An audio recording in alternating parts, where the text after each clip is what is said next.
Hello folks, today is Friday, October 14th, 2016. As always, my name is Jake Baldino, here to talk about the video game stuff that happened this week. And we have to start off with something that I feel bad bringing up at this point. I probably shouldn't feel bad. But No Man's Sky. Apparently, it is now one of the lowest rated games on Steam ever. The user review section, if you don't know, is marked overwhelmingly negative, which it has been for a while. But now it's hit basically the new low. This mostly negative rating is based on 71,000 user reviews. And it's worth noting that according to Steam, 12% of reviews submitted in the last 30 days are positive. The rest are specifically marked overwhelmingly negative.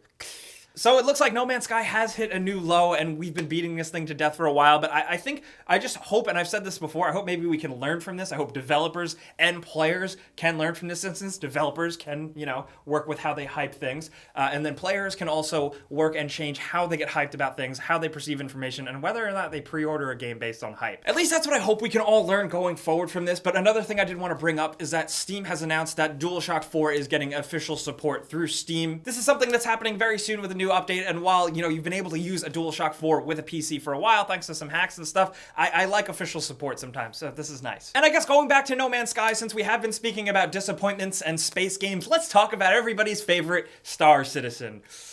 For just a refresher, Star Citizen, for those of you that don't know, is that game that broke historic Kickstarter records, raised a ton of money, and hasn't really delivered on many promises yet, but still has a very big fan base that is excited about this thing. Well, the new news is that it has been announced from the head of Star Citizen that the single-player component of the game will not make its 2016 release date, which, I don't think maybe fans did, but as somebody on the outside, I really didn't think that was ever going to happen in the first place, but they haven't given an actual date of when we are going to get this. That being said, what they have shown of the single player, especially the new stuff with being able to land on planets and get out, I think it all looks really impressive, and honestly, I'm willing to wait. But then again, for disclosure purposes, I didn't give this game any money, so I could wait as long as I want. There's a lot more to be said about Star Citizen and its expectations and the money spent on it and where it's going, and a lot of people have done things on that. I'm not going to get into it. But doubling back once again to Steam and Valve, because I ordered the list of news I'm doing this week in a really shitty way, Steam has announced that they are working with Samsung to integrate Steam Link built into Samsung TVs in the future. I think that's pretty great. Honestly, I think that's a win for PC gaming, and I guess just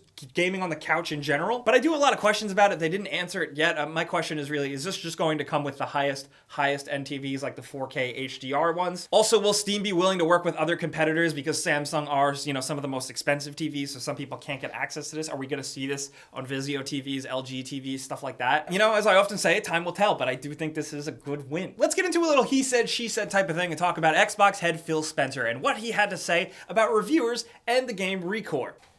Yeah, this is gonna be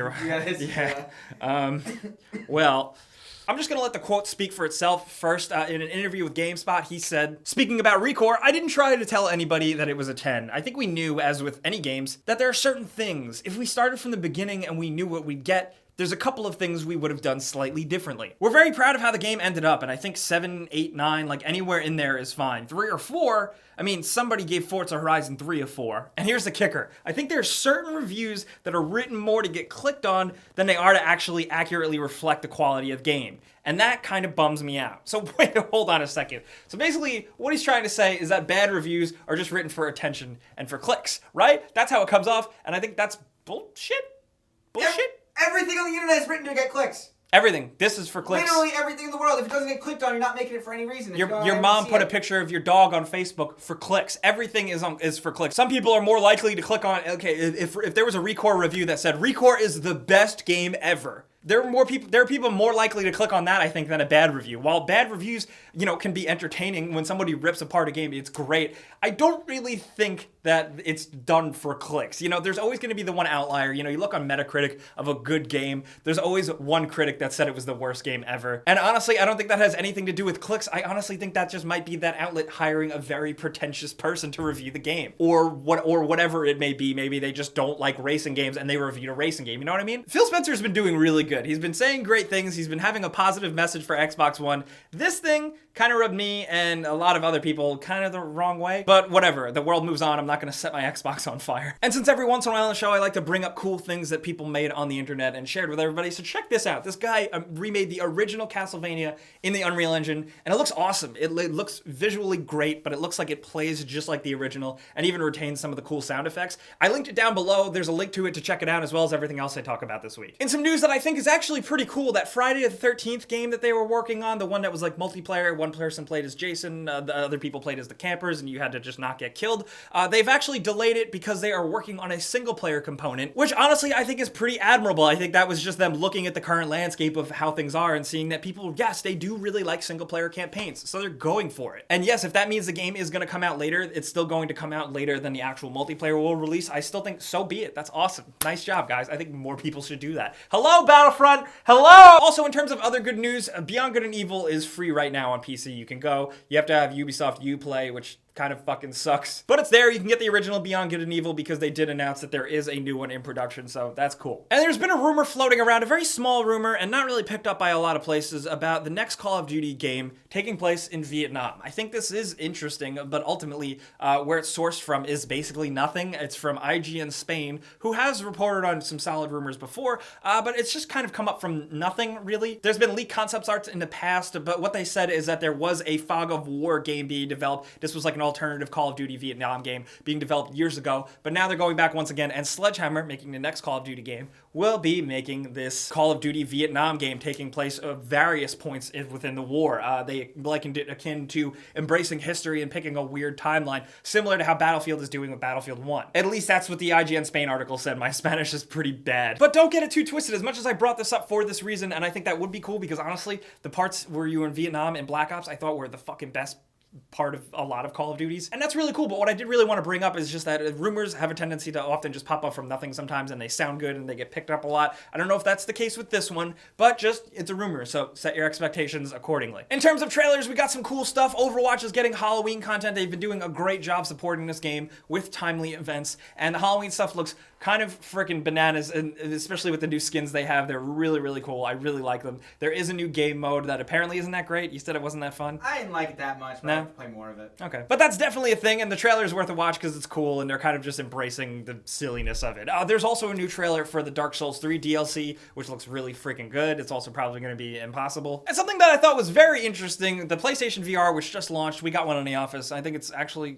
not as bad as I thought it would be. We're going to put out a video very soon on it. The news is, and we did test this ourselves, is that you can actually just hook it up to an Xbox One and it works. You just, change the HDMI cables and it doesn't really actually work. You put on the headset and you just get a view of the Xbox menu screen just in front of you. It doesn't really look that great. Honestly, it kind of makes things look shitty. But if you ever wanted to be in a virtual headset world and have your Xbox screen on your face privately to yourself, that's a thing that you can do. So I guess that's cool. Just knowing Sony and knowing how console hardware works, I would have just assumed that there was some sort of disabling block that would never have let any of this type of thing happen. And like I said it again, it's not that great. It doesn't look good at all, but it's there and you can do it. Seriously though, we got one. It's real. And this is actually not the bundle version. This is just the headset version, and it's actually a total ripoff. Get the bundle if you can, if you do want it. But we will have it before you buy up very soon. Like, we're working on it like right now as we speak. So I hope you check it out. Anyway, moving on. Tom, what are we going to talk about next? Guess. Overwatch porn.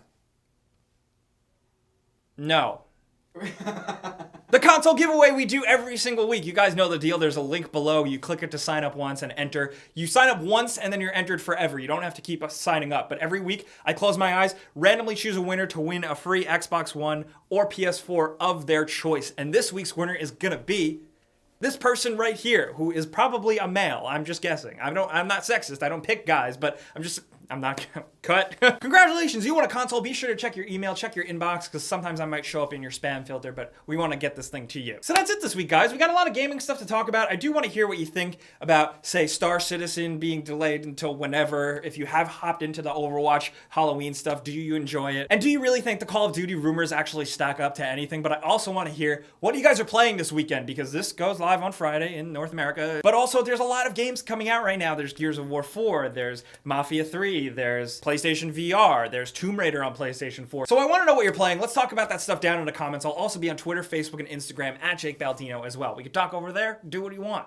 You guys know the deal though. Thank you so much for showing up every single week. I cannot believe how many of you actually come here. But you know, clicking the like button really helps us out and we appreciate it so much. And subscribing if you're new is a good idea because we put out videos like this every single day. But as always, thanks for watching and we'll see you guys next time. Pizza's on me.